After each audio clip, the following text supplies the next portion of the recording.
अपनी 2021 के इकोनॉमिक्स की जो सीरीज़ चल रही है उसका ये लास्ट पार्ट है। इसमें हम क्वेश्चन नंबर 11 से लेकर 15 तक करेंगे। और इकोनॉमिक्स में टोटल 2021 में सिर्फ और सिर्फ 15 क्वेश्चन ही आए थे, और हर साल लगभग 14 से 15 क्वेश्चन इकोनॉमिक्स से आते हैं, और उसमें मोस्टली रिपीटेड कॉन्सेप्ट यूज़ होते हैं। तो इसलिए प्रीवियस ईयर के क्वेश्चन बहुत ज़्यादा इंपॉर्टेंट हो जाते हैं। और हमने इसके पहले 2022 के सारे क्वेश्चंस कर लिए हैं, और अभी हम 2013 तक सारे क्वेश्चंस करेंगे सभी सब्जेक्ट्स के, सब्जेक्ट वाइज। तो आज का शुरू करते हैं। और इसके पहले मेरा नाम शिवम है, और मेरे बारे में कुछ क्वालिफिकेशंस मैंने 2 बार यूपीएससी का मेंस लिखा हुआ है। चलिए शुरू करते हैं आज का टॉपिक। तो question number 11, the money multiplier is an economy increases with which one of the following. तो मनी मल्टीप्लायर क्या होता है? Money multiplier is the increase in the money supply is the money multiplier. जितना money supply बढ़ता है वही money multiplier होता है। और इसका यदि हम फार्मूला देख लें तो मनी मल्टीप्लायर इक्वल टू क्या होता है? 1/CRR। इसको कुछ लोग आर भी लिख देते हैं कि जितना रिजर्व है उसको 1 उतना रिजर्व करेंगे तो वो मनी मल्टीप्लायर। तो मनी मल्टीप्लायर का फॉर्मूला है 1/CRR। तो कोई ऑप्शन पढ़ते हैं, increase in CRR in the bank. तो मनी मल्टीप्लायर इंक्रीज होगा कि डिक्रीज होगा? 1/R है, मतलब ये CRR बढ़ रहा है तो मनी मल्टीप्लायर कम होगा। तो पहला ऑप्शन जो होगा इसका वो हो जाएगा गलत। दूसरा क्या है? Increase in SLR। देखो CRR और R का मतलब है रिजर्व, फिर वो CRR हो या फिर SLR हो, ये इन दोनों में से कुछ भी बढ़ेगा तो जो मनी सप्लाई है या फिर मनी मल्टीप्लायर है वो कम हो जाएगा। तो इसका ऑप्शन बी भी गलत होगा। फिर increase in the banking habit. अब देखो मनी सप्लाई बढ़नी है, मनी सप्लाई किसके थ्रू बढ़ती है? बैंक के थ्रू बढ़ती है। तो इससे क्या होगा? बैंकिंग हैबिट बढ़ेगी तो लोगों का जो पैसा होगा वो बैंकिंग सिस्टम के पास में जाएगा, और बैंक के पास में जाएगा तो वो आगे उसको लोन के रूप में दूसरों को देंगे। और इस तरीके से जितना ज़्यादा मनी का सर्कुलेशन होता है उतना ज़्यादा भी मनी सप्लाई बढ़ती है। तो इस तरीके से बैंकिंग हैबिट बढ़ेगी लोगों की, तो लोगों बैंक के पास में ज़्यादा पैसा आएगा, ज़्यादा लोन के रूप में दे पाएगा, और इस तरीके से जो मनी का सर्कुलेशन है वो बढ़ेगा, और इस तरीके से मनी मल्टीप्लाई ज़्यादा होगी। तो इसका आंसर जो सी होगा। वैसे ये जो है PYQ का डायरेक्टली रिपीटेड क्वेश्चन है, इसका ऑप्शन तक रिपीट हुए हैं इस क्वेश्चन के। तो इसलिए प्रीवियस क्वेश्चन बहुत इंपॉर्टेंट हो जाता है कि दिखता है कि सेम टू सेम क्वेश्चन अगले साल भी आ सकता है। टॉपिक कॉन्सेप्ट के साथ में सेम क्वेश्चन भी रिपीट हो सकता है। और इसका डी ऑप्शन देखें, increase in the population of the country. Population बढ़ने से क्या ही रिलेशन मनी मल्टीप्लायर का? ऐसा तो है नहीं कि जो पॉपुलेशन बढ़ रही है वो सब रिच हो गए, वो सब बैंकिंग हैबिट में जाएंगे। बहुत सारे लोग ऐसे होंगे जो बैंकिंग हैबिट नहीं पसंद करते होंगे, बैंक में नहीं जाएंगे। तो इस तरीके से ये कोई डी ऑप्शन लॉजिकल नहीं है, सिर्फ और सिर्फ इसका सी आंसर ही, सी ऑप्शन ही लॉजिकल बन रहा है कि बैंकिंग हैबिट बढ़ेगी तो लोगों के पास में ज़्यादा पैसा जो है वो बैंकिंग सिस्टम के पास में जाएगा, बैंकिंग सिस्टम उसको ज़्यादा सर्कुलेशन में लाएगा, और जितना सर्कुलेशन में मनी आएगी उतना ज़्यादा मनी मल्टीप्लायर होता रहेगा। तो आपकी क्वेश्चन नंबर 12। क्वेश्चन नंबर 12 क्या है? With reference to Indian economy demand pull inflation की बात की जा रही है कि डिमांड पुल इन्फ्लेशन कैसे होगा।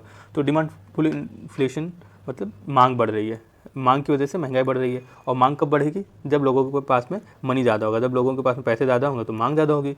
तो हमें इन चारों ऑप्शन में देखना है कि मनी सप्लाई कैसे बढ़ रही है। ये इस क्वेश्चन का कोर कॉन्सेप्ट है।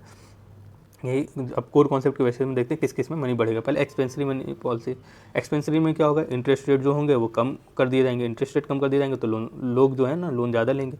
लोग लोन ज़्यादा लेंगे तो मनी जो है ज़्यादा, मतलब सस्ता होगा ना लोन, तो लोन ज़्यादा लेंगे।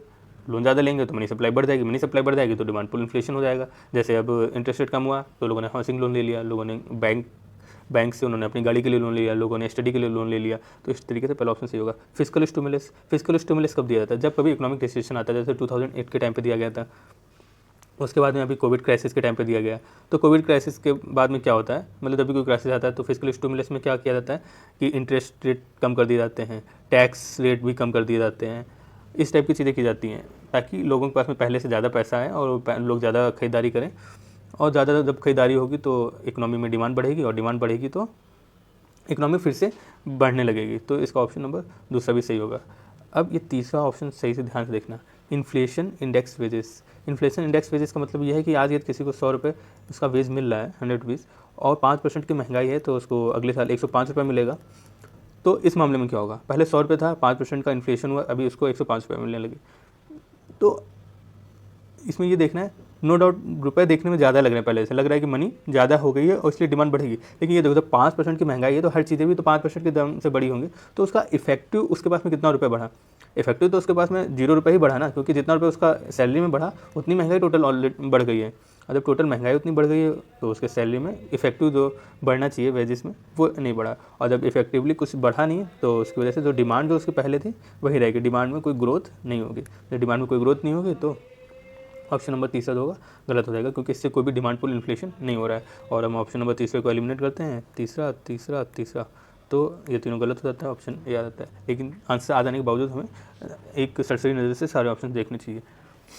तो ऑप्शन नंबर तीसरा देखते हैं कि हायर परचेजिंग पावर। अब लोगों के पास में ज़्यादा परचेजिंग पावर होगी तो ऑब्वियसली डिमांड ज़्यादा होगी, डिमांड ज़्यादा होगी तो डिमांड पुल इन्फ्लेशन होगा।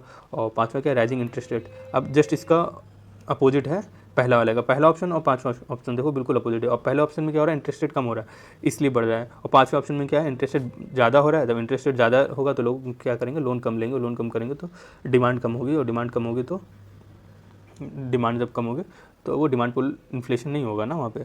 तो इस तरीके से पांचवा स्टेटमेंट भी गलत है। और देखो पहला पांचवा एक दूसरे से अपोजिट है, तो जिसमें पहला ऑप्शन है उसमें पांचवा नहीं होगा, जिसमें पांचवा ऑप्शन है उसमें पहला नहीं होगा। तो इस तरीके से भी इसका ऑप्शन नंबर ए जो है बिल्कुल सही होगा।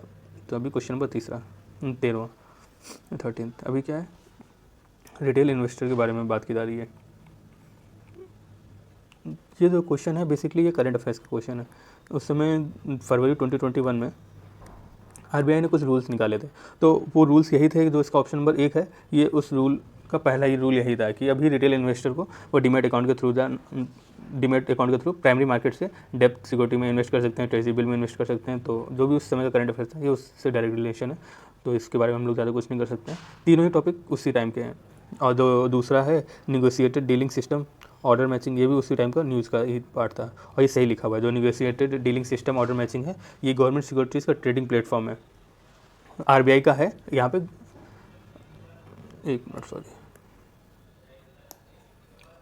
जो इसका ऑप्शन नंबर 2 है क्या, negotiated dealing system order matching, ये आरबीआई का ही प्लेटफॉर्म है। और यहाँ पे क्या होता है, जो गवर्नमेंट की सिक्योरिटीज़ है उनका ट्रेडिंग होता है, जो भी आरबीआई से डायरेक्टली डील करते हैं उनके द्वारा, जैसे बैंक हो गया, इंश्योरेंस कंपनियाँ हो गई, म्यूचुअल फंड्स हो गए, जो आरबीआई से डायरेक्टली डील करते हैं, आरबीआई के क्लाइंट हैं, वो इस प्लेटफॉर्म पे आके लोगों से डील करते हैं और खरीदते बेचते हैं। तो ये दूसरा भी सही है। और जो तीसरा है central depository service limited, jointly promoted by reserve bank of India and Bombay stock exchange, तो इसमें ये गलत है। इसमें बॉम्बे स्टॉक एक्सचेंज तो है, लेकिन आरबीआई की जगह पे इसमें एसबीआई है, बैंक ऑफ बड़ौदा है, बैंक ऑफ इंडिया है, एचडीएफसी बैंक है। तो इन सब लोगों ने मिलकर ये सेंट्रल डिपॉजिटरी सर्विस बनाया है, ना कि रिजर्व बैंक ऑफ इंडिया ने। तो इस तरीके से इसका तीसरा ऑप्शन गलत है और पहला दूसरा सही है। इसमें एक ट्रिक ये है कि जब भी ऐसा क्वेश्चन ऑप्शन होता है, जैसे ऑप्शन नंबर 30 है जिसमें किसी दो ऑर्गेनाइजेशन की बात की जा रही है, फिर किसी एक ऑर्गेनाइजेशन की बात की जा रही है कि ये उसके द्वारा बनाया गया, प्रमोट किया गया, डेवलप किया गया, तो वो गलत होता है। ये मोस्टली साइंस वाले क्वेश्चन में भी लग जाता है और इन्वायरमेंट वाले क्वेश्चन में भी वाली ट्रिक लग जाती है। तो इस ट्रिक को आप नोट करके लिख सकते हैं और आगे यूज़ कर सकते हैं। अभी क्वेश्चन नंबर 14th, इसमें वाटर क्रेडिट के बारे में बात की जा रही है। ये एक बाउंसर क्वेश्चन है, जो हर साल यूपीएससी कुछ बाउंसर क्वेश्चन फेंकता है वो है। लेकिन इसमें भी तो हमने ऊपर ये ट्रिक बताई कि जहाँ पे कोई दो ऑर्गेनाइजेशन या फिर एक ऑर्गेनाइजेशन है जिसने उस चीज़ को डेवलप किया, लॉन्च किया है, वाला गलत होता है। तो वही सेम ट्रिक इसमें भी यूज़ हो जाएगा। जैसे इसका ऑप्शन नंबर 2 है जिसमें लिखा हुआ है कि it is an global initiative जो लॉन्च किया गया वर्ल्ड हेल्थ ऑर्गेनाइजेशन और वर्ल्ड बैंक के द्वारा। तो ये ऐसा नहीं है, इसको गलत करेंगे और जैसे इसको कट करेंगे तो इसका ऑप्शन नंबर तीसरा जो है वो सही हो जाएगा। तो ये ट्रिक मोस्टली जगह पे लग जाती है। बाकी ये भी देखते हैं जो बाउंसर है, लेकिन इसका कॉन्सेप्ट क्या है, तो वाटर क्रेडिट है। ये वाटर क्रेडिट एक एनजीओ है, उस एक एनजीओ का जो है जिसका नाम है कि water.org। तो इसने एक प्रोग्राम लॉन्च किया है जिसका नाम है water credit loan program. Water credit loan program है उसका प्रोग्राम, और उस प्रोग्राम के तहत ही जो उसका ऑब्जेक्टिव नंबर 1 और ऑब्जेक्टिव नंबर 3 और स्टेटमेंट नंबर 1 और स्टेटमेंट नंबर जो 3 है वो सही है। ये सेम चीज़ इसके तहत बोली गई, लेकिन ये वही है कि एक प्राइवेट ऑर्गेनाइजेशन के द्वारा लाया गया है, एक एनजीओ के द्वारा, और इसका वर्ल्ड हेल्थ ऑर्गेनाइजेशन और वर्ल्ड बैंक से कोई रिलेशन नहीं है। तो इस टाइप के क्वेश्चन जब भी बाउंसर होते हैं और हमें अटेम्प्ट करना जरूरी हो रहा है तो हम जो इस टाइप के ट्रिक्स को यूज़ कर सकते हैं जो हमने अभी जस्ट एक्सप्लेन की। क्वेश्चन नंबर 15, क्वेश्चन नंबर 15 में क्या है कि अच्छा, सेंट्रल बैंक फंक्शन के बारे में, lender of the last resort. Lender of the last resort के बारे में देखो, आरबीआई, मैंने हर वीडियो में बोला कि आरबीआई और सेबी ये दोनों बहुत इंपॉर्टेंट है। तो अभी आरबीआई के बारे में देखते हैं कि lender of the last resort. दूसरा क्या है, ये बैंकिंग सिस्टम में जब भी लिक्विडिटी का क्राइसिस आता है, तो शॉर्ट टर्म हो गया या फिर लॉन्ग टर्म हो गया, तो उसको पैसा प्रोवाइड कराता है आरबीआई, और इसीलिए उसको बैंकर्स ऑफ द बैंक, मतलब बैंक का भी जो बैंक होता है वो बोला जाता है इसको। बैंक को जब भी फाइनेंस का ज़्यादा क्राइसिस होता है तो वो टेम्परेरीली और लॉन्ग टर्म के लिए भी बैंक की हेल्प करता है। तो इसका ऑप्शन नंबर 2 सही हो गया। लेकिन banking lender of the last resort के रूप में गवर्नमेंट के रूप में बजटरी डेफिसिट के लिए नहीं। जब भी बजटरी डेफिसिट होता है तो वो क्या करता है, मार्केट से बोरो करता है। आरबीआई कब हेल्प करता है, आरबीआई जब हेल्प करता है जब गवर्नमेंट को सिक्योरिटीज़ के तहत कुछ पैसा चाहिए होता है, तो आरबीआई सरकार की तरफ से जो सिक्योरिटीज़ को मार्केट में बेचता है उससे पैसा लेके सरकार को देता है, और जो सिक्योरिटीज़ मार्केट में नहीं बिक पाती हैं उनको खुद खरीद के सरकार को पैसा दे देता है। तो वो बजटरी डेफिसिट का पार्ट नहीं होता है, वो अलग से लिया गया हुआ लोन होता है। तो इस तरीके से इसका ऑप्शन नंबर तीसरा गलत है, ऑप्शन नंबर पहला सही है। और lender to the trade and industrial bodies when they fall to borrow from other sources, नहीं भाई, इंडस्ट्री और ट्रेड का रिलेशन आरबीआई से थोड़े ना है, उसके लिए बहुत सारे अलग ऑर्गेनाइजेशन है। जैसे एक्सिम बैंक हो गया, वह हेल्प कर देगा, या फिर और भी बैंक हैं, जैसे सिडबी है, सिडबी बैंकिंग का काम देखता है, सिडबी हेल्प कर देगा। या फिर नॉर्मल बैंक्स हैं, ये लोग उनके पास में लोन लेने के लिए चला जाएगा। ये इंडस्ट्री के लिए काम नहीं करता। जो आरबीआई है, दो लोगों के लिए काम करता है, एक सेंट्रल और स्टेट गवर्नमेंट का बैंकर होता है ये, और ये बैंकर्स टू द बैंक होता है, मतलब बैंक का बैंक है और सेंट्रल और स्टेट गवर्नमेंट का बैंक है। यही दो काम हैं आरबीआई के, ना कि कोई प्राइवेट एंटिटीज़ के लिए काम करना। तो इस तरीके से इसका पहला ऑप्शन गलत है, तीसरा ऑप्शन गलत है, सिर्फ और सिर्फ ऑप्शन नंबर बी सही होगा। इस तरीके से हम देखें तो हमारा 2021 के इकोनॉमिक्स के सारे क्वेश्चंस कंप्लीट होते हैं। इसके बाद में हम लोग 2020 के इकोनॉमिक्स के क्वेश्चंस को कवर करेंगे, उसको भी हम 2 से या 3 पार्ट में कंप्लीट कर देंगे। तो धन्यवाद, और please like share subscribe our channel.